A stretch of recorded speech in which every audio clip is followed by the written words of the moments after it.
Hello दोस्तों, बहुत बहुत स्वागत है एक बार फिर से आपका स्टॉक स्टार्टअप के एक और नए वीडियो में। तो आज के इस वीडियो में बेसिकली मैं डिस्कस करने वाला हूँ आपके साथ कि आजकल आप यूट्यूब पे देख रहे होंगे बहुत सारे इन्फ्लुएंसर बेसिकली जो ट्रेडिंग या स्टॉक मार्केट के बारे में सिखाते हैं। वो ज़्यादातर ये सिखाते हैं कि टेक्निकल प्लस फंडामेंटल, मतलब ट्रेडिंग तो बताते ही प्लस बोलते हैं कि इसको मिक्स करो। ज़्यादातर मैक्सिमम जो भी आपको मिलते हैं वही सिखाते हैं भाई क्वार्टरली रिजल्ट देखो, ठीक है। मैक्सिमम लोग करते क्या हैं, ट्रेड वो टेक्निकल एनालिसिस भी करते हैं प्लस करते क्या हैं, बेस्ड ऑन क्वार्टरली रिजल्ट वो स्टॉक लेते हैं और ये बताते हैं कि भाई जिसके रिजल्ट अच्छे आ रहे हैं ना, 25% से ऊपर सेल्स ग्रो कर रही है, प्रॉफिट ग्रो कर रहा है, ये हो रहा है वो हो रहा है, उसका तुम ब्रेकआउट देखो और उस पर लो। तो बेसिकली होता क्या है, मैं रियलिटी बताता हूँ आपको, उसके बाद भी आप सभी लोग फॉलो भी करते होंगे जिसको एक्सपीरियंस है। अब आजकल देखने ही लगे हैं बेसिकली टेक्निकल के साथ लोग क्वार्टरली रिजल्ट एटलीस्ट देख लेते हैं कि रिसेंट क्वार्टर के रिजल्ट कैसे आए हैं कंपनी के। बेस्ड ऑन दैट आप डिसाइड करने की कोशिश करते हो कि अगर रिजल्ट अच्छे हैं तो पॉसिबिलिटी है कि स्टॉक भागेगा, और उसके बेस पे आप कहीं भी जबरदस्ती का ब्रेकआउट निकालते हो। ब्रेकआउट तो होता ही रहता है चार्ट पे कहीं ना कहीं, और वहाँ पे लेके बैठ जाते हो पोजीशन, फिर स्टॉक चलता नहीं है या फिर वापस गिर जाता है। तो आप बोलते हो यार कोई स्ट्रेटजी काम ही नहीं करती या फंडामेंटल भी काम नहीं करते। देखो क्वार्टरली रिजल्ट इतने अच्छे आए फिर भी स्टॉक नहीं चल रहा है, नीचे गिर रहा है। तो उसका रीज़न मेरा भाई ये है कि स्टॉक जो चलता है ना, स्टॉक रिजल्ट पे नहीं चलता है, स्टॉक चलता है फ्यूचर स्टोरी पे कि फ्यूचर की एक्सपेक्टेशन क्या है, ठीक है। जो जो रिजल्ट आया वो तो आ गया ना, सबको पता है ना, और वो प्राइस इन ऑलरेडी हो चुका है भाई। जो चीज़ पब्लिक में आ गई है वो ऑलरेडी प्राइस इन हो जाती है, उसमें टाइम नहीं लगता है। ज़्यादा से ज़्यादा क्या होता है, कई स्टॉक ऐसा होता है कि मतलब कि उससे उतनी अच्छी उम्मीद नहीं थी, एक्सपेक्टेशन नहीं थी रिजल्ट की, फिर भी अच्छा है तो एक दो दिन और चलेगा, 10-20% चला जाएगा ऊपर। लेकिन ज़्यादातर में क्या होता है, पहले से ही प्राइस इन हो जाता है, क्योंकि ये सारी चीज़ें धीरे धीरे बड़े बड़े एनालिस्ट को पता रहती हैं। आप क्या करते हो, स्क्रीनर पे जाके नंबर देख तो बोलते हो अब तो भाई स्टॉक के नंबर अच्छे हैं, क्वार्टरली रिजल्ट अच्छे हैं, अब तो भागेगा स्टॉक, आप लेके बैठ जाते हो और वो भागता नहीं है, क्योंकि आप एक्चुअल में फंडामेंटल समझना जानते नहीं हो। फंडामेंटल का मतलब ये नहीं है कि क्वार्टरली रिजल्ट जाके देख लिया स्क्रीनर पे ग्रो कर रहा है तो मतलब फंडामेंटल बढ़िया है कंपनी के, और अब आ जाओ सीधे टेक्निकल देखो और उस पर ले लो। इसीलिए बहुत सारे लोग सक्सेस नहीं हो पा रहे हैं। चीज़ें सारी सीखते हैं, सबसे सीखते हैं ना, तो प्रॉपर उन्हें कोई बताने वाला है यूट्यूब पे सिर्फ आधी अधूरी चीज़ें बता के छोड़ देते हैं। भाई क्वार्टरली रिजल्ट देख लो, ब्रेकआउट देख लो, पकड़ लो, अच्छा चलेगा। सबको ऐसे लगता है, सब कुछ ऐसे ही करते हैं और सब लोग मतलब सक्सेस नहीं मिल रही है, परेशान है लोग स्टॉक मार्केट में, खासकर जो कोविड के बाद आए हैं वो परेशान है, कर करके थक चुके हैं।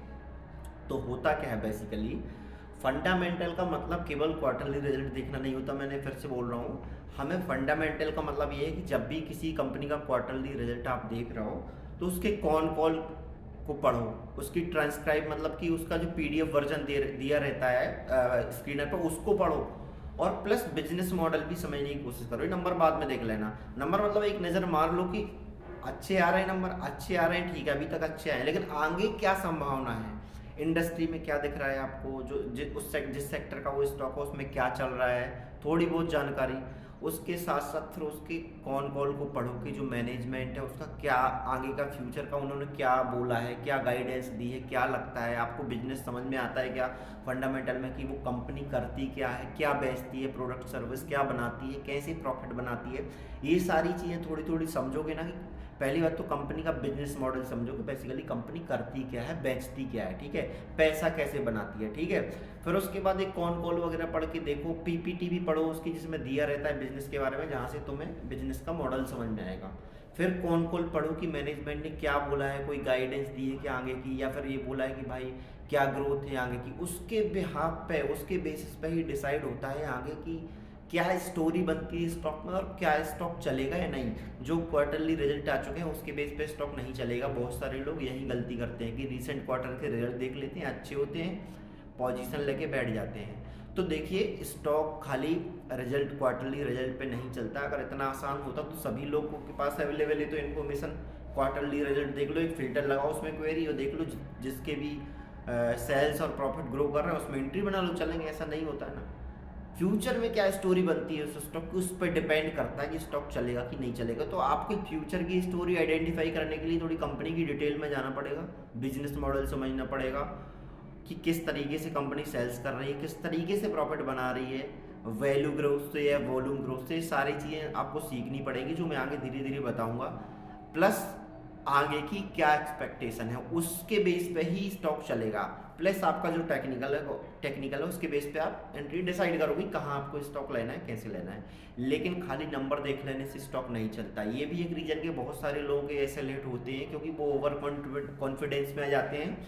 क्वार्टरली रिजल्ट देख के समझते हैं कि मेरे को तो फंडामेंटल आ गया, बहुत बढ़िया इसके रिजल्ट हैं और अब तो स्टॉक भागेगा, जबकि ऐसा होता नहीं है। स्टॉक चलता है फ्यूचर स्टोरी पे। जो क्वार्टरली रिजल्ट आए हैं उसका ऑलरेडी चार्ट में ऑलरेडी प्राइसन हो चुका है। आप देखोगे ना, जब भी क्वार्टरली रिजल्ट आते हैं मैक्सिमम स्टॉक पहले ही भाग जाते हैं 20-30-40% ऊपर, ठीक है। और जब क्वार्टरली रिजल्ट आते हैं तभी स्टॉक ब्रेकआउट देता है। पता है क्या, वहां पे निकलते हैं बड़े बड़े लोग फिर, क्योंकि पहले से स्टॉक भागा है।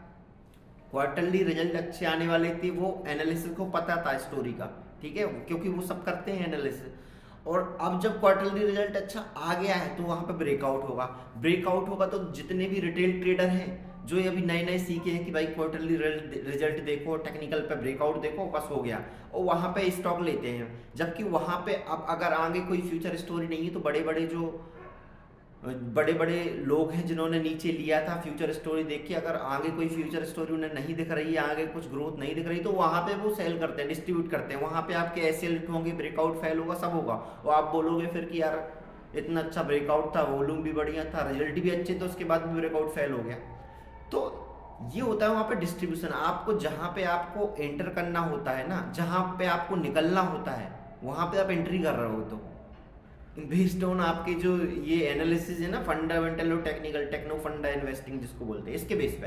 तो आपको फंडामेंटल एनालिसिस का भी मतलब समझना पड़ेगा क्या है। क्वार्टरली रिजल्ट देखना ही फंडामेंटल का एनालिसिस का मतलब नहीं है। कंपनी के बारे में डिटेल से जानना है, कंपनी करती क्या है, प्रॉफिट कैसे करती है, सेल्स कैसे करती है, आगे की क्या एक्सपेक्टेशन है, आगे की क्या स्टोरी है, उसको समझने की कोशिश करना है। वो धीरे धीरे आएगा जब आप प्रैक्टिस करना स्टार्ट करोगे, कंपनियों के बारे में पढ़ना स्टार्ट करोगे, उसके बेस पे फिर आप लोगे तो आप पहले से ही स्टोरी धीरे धीरे आपको समझ में आने लगेगी, और फिर आप पोजीशन बनाओगे। टेक्निकल बेसिस पे बना सकते हो, मतलब टेक्निकल चार्ट पे आप पोजीशन बनाओगे, तो तब जाके आपकी संभावनाएं विनिंग की ज़्यादा है।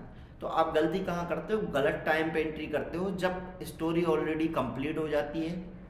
अब देखो सभी स्टॉक पे चीज़ लागू नहीं होती, कोई कोई स्टॉक होता क्या है कि बेसिकली स्टोरी टर्न अराउंड होती है। मतलब पहले कंपनी के रिजल्ट बहुत बेकार आ रहे थे, खराब आ रहे थे, और स्टॉक चल नहीं रहा था, पड़ा था, ठीक है, और सडनली फिर कंपनी के रिजल्ट अच्छे आने लग गए, ठीक है। तो वहां पे ये काम करेगा कि भाई पहले स्टॉक पड़ा हुआ था कंसोलिडेशन में, सडनली कंपनी के रिजल्ट अच्छा है तो वहां से भागना स्टार्ट करेगा। वहां पे जो ब्रेकआउट हुआ हो सकता है वो रियल हो, क्योंकि वहां पे स्टोरी का किसी को पता नहीं था, एकदम से स्टोरी चेंज हुई। लेकिन जहां पे पहले ही से स्टोरी का पता है, ऑलरेडी स्टॉक चल के आ रहा है 20-30-50%, और फिर कहीं ब्रेकआउट दे रहा है, और फिर आगे अगर स्टोरी की कोई बनने की संभावना नहीं है, कुछ आगे की गाइडेंस नहीं है अच्छी, तो वहां पे तो ब्रेकआउट फेल होना ही है। तो देखिए मेरा कहने का मतलब ये है कि सही तरीके से फंडामेंटल एनालिसिस सीखेंगे तभी आप उसको कंबाइन कर पाएंगे सही तरीके से टेक्निकल के साथ, और आप एक सक्सेसफुल ट्रेडर बन पाएंगे। तो ये छोटी छोटी मिस्टेक है जो हम करते हैं, क्योंकि अभी सभी लोग यूट्यूब पे यही सिखा रहे हैं कि क्वार्टरली रिजल्ट देखो वो अच्छे हैं तो फिर एंट्री ले लो जहाँ पे ब्रेकआउट होता है, जबकि ये फेल हो रहे हैं सब ज़्यादातर।